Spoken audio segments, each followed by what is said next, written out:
Hello everyone, in this video I'll show you how to make a pie chart in Excel with drop down list step by step.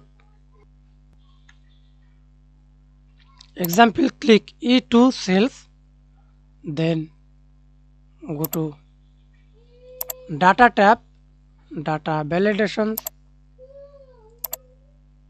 allow list source, click OK and select, press Ctrl C, press Ctrl V, click is two cells, then type to this formula. I already copied to this formula. Simply press Ctrl V, press enter. See this formula or all column. Again press enter, then draw,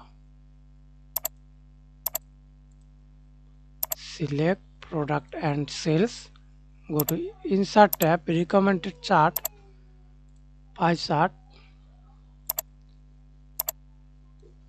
with percentage data levels, then since month, then automatically update to this data. Thanks for watching video. Please like, comment, share and subscribe to my channel.